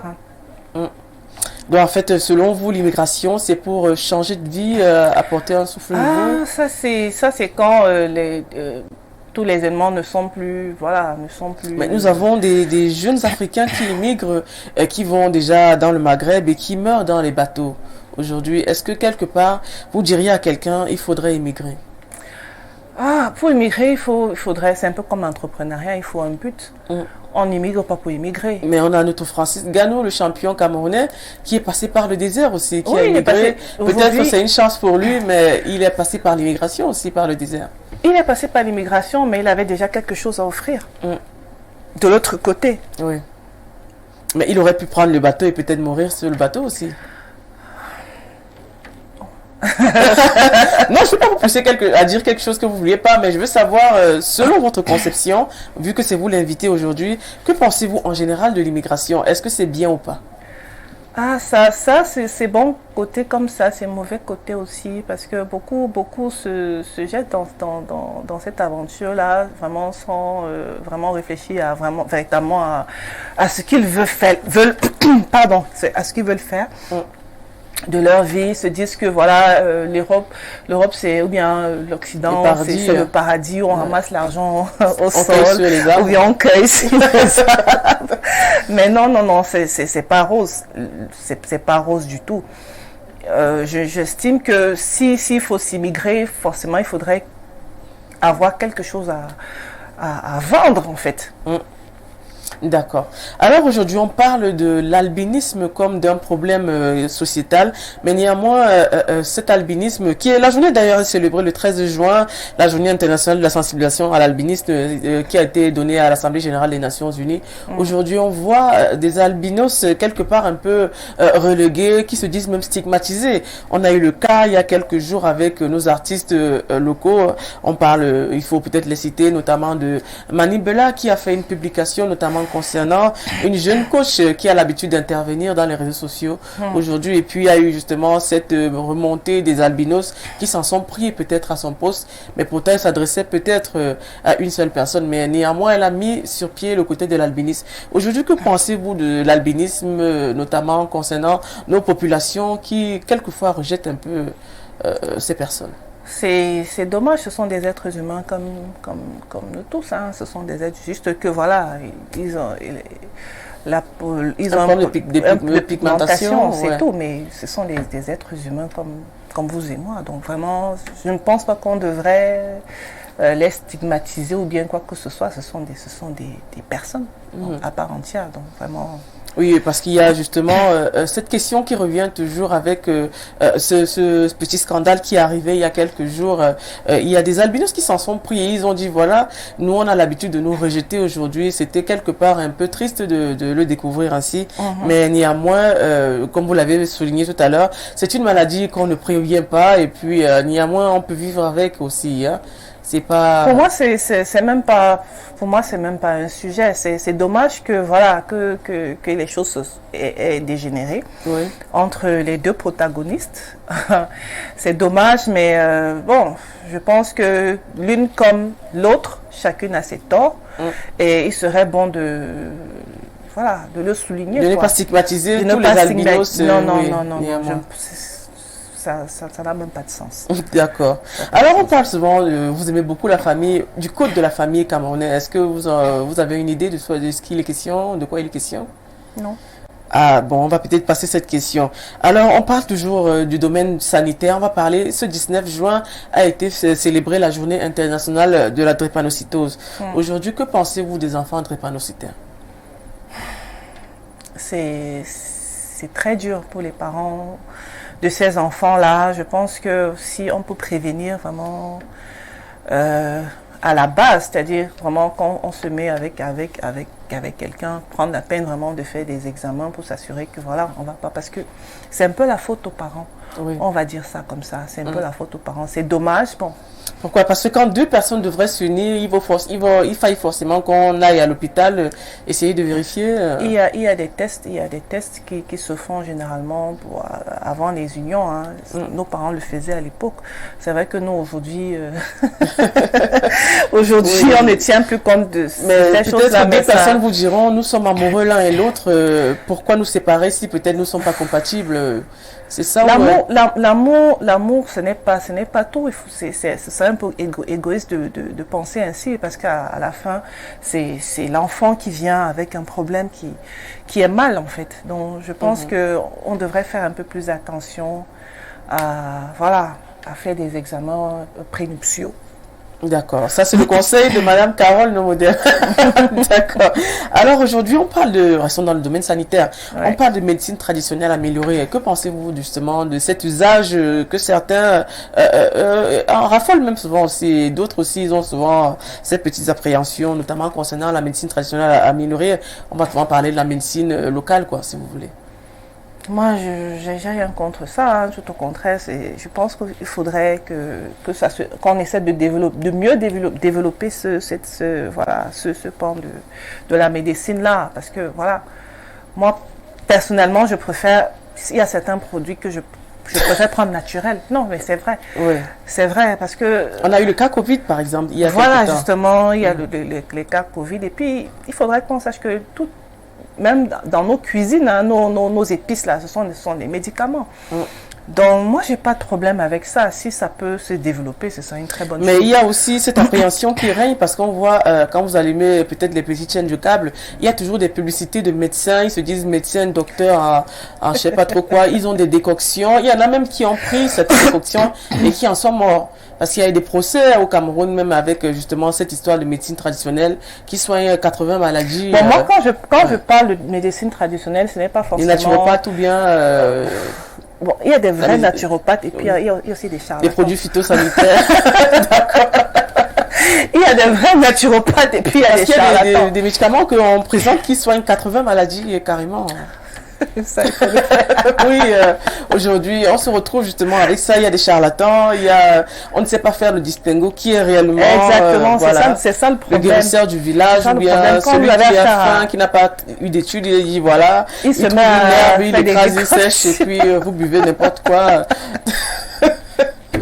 Oui, c'est vrai qu'il y a justement ce phénomène qui perdure aussi, parce que moi j'ai eu des cas que je connais dans ce sens où il y a eu des procès même, où il y a des gens qui ont pris des médicaments pareils et qui se sont retrouvés hospitalisés. Aujourd'hui on se dit la médecine conventionnelle, est-ce qu'elle peut être comparée? Non, peut-être qu'il n'y a pas de comparaison, mais est-ce qu'on peut réellement utiliser et compter sur la médecine traditionnelle aussi? On peut compter, effectivement, qu'on peut compter dessus. Maintenant il y a des... Comme je disais tout à l'heure, il y a des charlatans, il y a des vrais naturopathes. Oui. Maintenant, si c'est, voilà, on pouvait avoir des écoles de naturopathie, ce serait pas mal aussi. Il y a des centres de formation déjà voilà. créés, il y a des naturopathes qui sont mis en exergue. Alors on va parler peut-être du climat, l'environnement. On sait qu'aujourd'hui il y a la COP27, la conférence de Sharm el-Sheikh en Égypte, qui parle du changement climatique aujourd'hui. Ça va se passer, je crois, du 7 au 18 novembre 2022. Aujourd'hui on parle du changement climatique. Au Cameroun, ça devient déjà un sujet assez récurrent parce qu'il y a beaucoup de formations, d'ateliers qui sont organisés tout autour. Mais est-ce que le Camerounais lambda c'est qu'il y a justement des préventions faites, notamment concernant la préservation de notre environnement? Selon vous, faudrait-il réellement s'imprégner justement de ces nouvelles mesures qui sont prises, qui sont mises sur pied? Absolument, il faudrait qu'on soit plus informé aussi. Il faudrait qu'on soit plus informé parce que c'est un réel problème avec la déforestation. Effectivement. Et tout. Bref, il faudrait qu'on essaie de mieux comprendre notre environnement et savoir comment le protéger. Oui, avec les objectifs de développement durable, aujourd'hui on voit justement certaines personnes, mais beaucoup plus les ONG qui sont au Cameroun, qui ont beaucoup plus d'attention, notamment face à justement ces fléaux.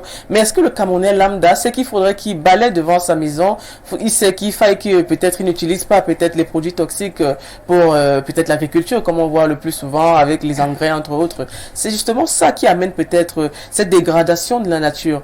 Faudrait-il peut-être enseigner ça mieux? Absolument, il faudrait qu'on puisse nous éduquer là-dessus. Il faudrait qu'on puisse nous éduquer là-dessus parce que bon, il y a plein de choses que forcément on ne sait pas.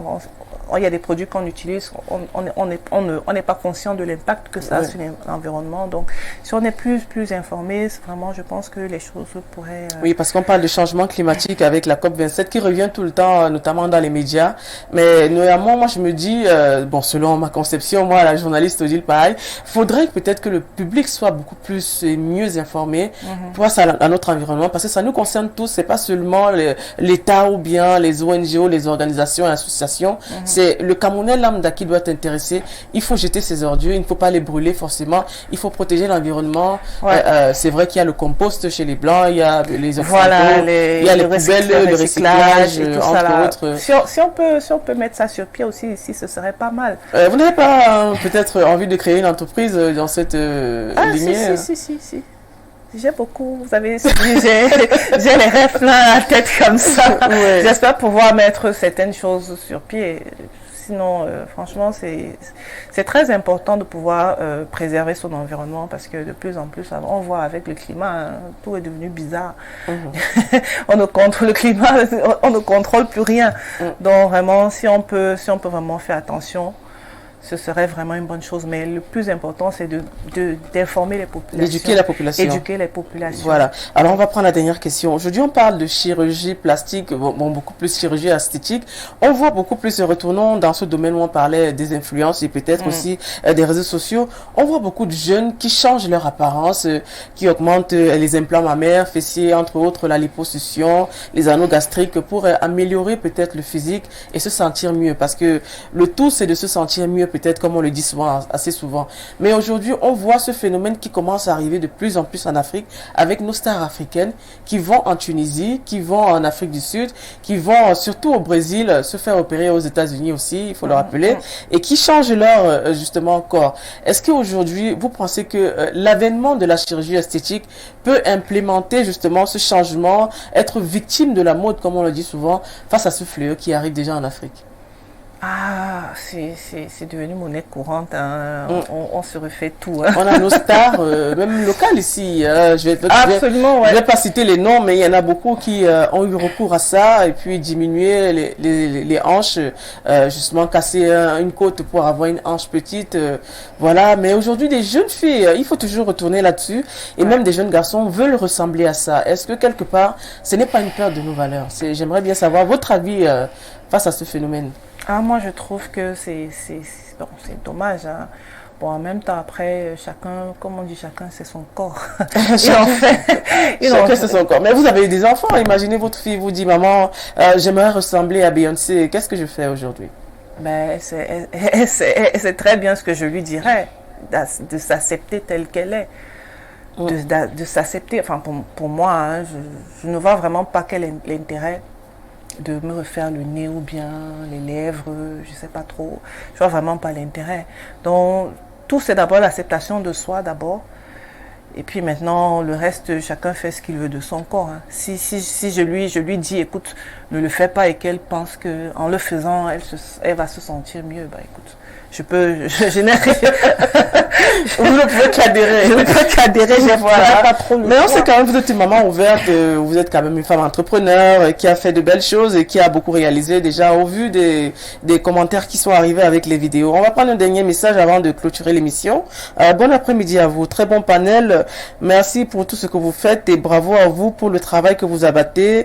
Sengaha Orly depuis Ndokpasi de Douala.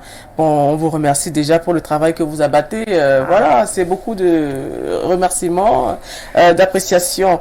Alors, nous arrivons déjà au terme de cette édition. Madame Carole Noumedem, avant de partir, vous savez, face à la caméra, vous allez dire quelques mots aux jeunes entrepreneurs femmes, aux femmes qui veulent se démarquer, devenir un peu des entrepreneurs de marque qui pourraient apporter un plus, faire développer leur pays, leur environnement peut-être, et peut-être même avoir de nouvelles idées pour changer la donne face à la situation qui prouve actuellement. Face à la caméra, dites quelques mots avant qu'on ne clôture cette émission. Alors, je leur dirais de tenir bon et vraiment de se donner tous les moyens d'arriver à leurs objectifs. Vraiment, c'est tout ce que j'ai à dire. Oui, on sait que vous n'êtes pas très expressif dans le développement, peut-être des idéaux et peut-être de ce que vous avez fait. Bon, écoute, nous arrivons déjà à la fin de cette édition. Merci d'avoir participé à tous ceux qui m'ont envoyé des messages et qui ont apprécié notamment l'émission et le retour de talents de femmes. Nous sommes bien là, nous sommes de retour sur le canal 307, sur la page Info TV Cameroun, surtout restez coachés sur Info Télévision car nous avons toujours de belles surprises pour vous. Merci d'être passé chez nous, Madame Carole. Ah, c'est moi qui vous remercie. Et puis, merci. Et puis, on vous souhaite bonne chance pour la suite de vos activités. Merci de nous avoir suivis. On dit merci à Ben Valls, le réalisateur. On dit merci à Janvier qui est à la diffusion. Merci à toute l'équipe qui s'est pliée en quatre pour nous. On dit merci aussi à Dieu de Neveng, le propriétaire, je veux dire le PDG de Info Télévision. Restez de notre sur Info TV. On se dit à dimanche et à samedi prochain. À dimanche demain aussi parce que j'ai une autre émission. On se dit à samedi prochain avec une nouvelle femme qui viendra nous parler de son entourage, de son environnement et nous ouvrir son cœur. Soyez sages et on se dit à samedi prochain.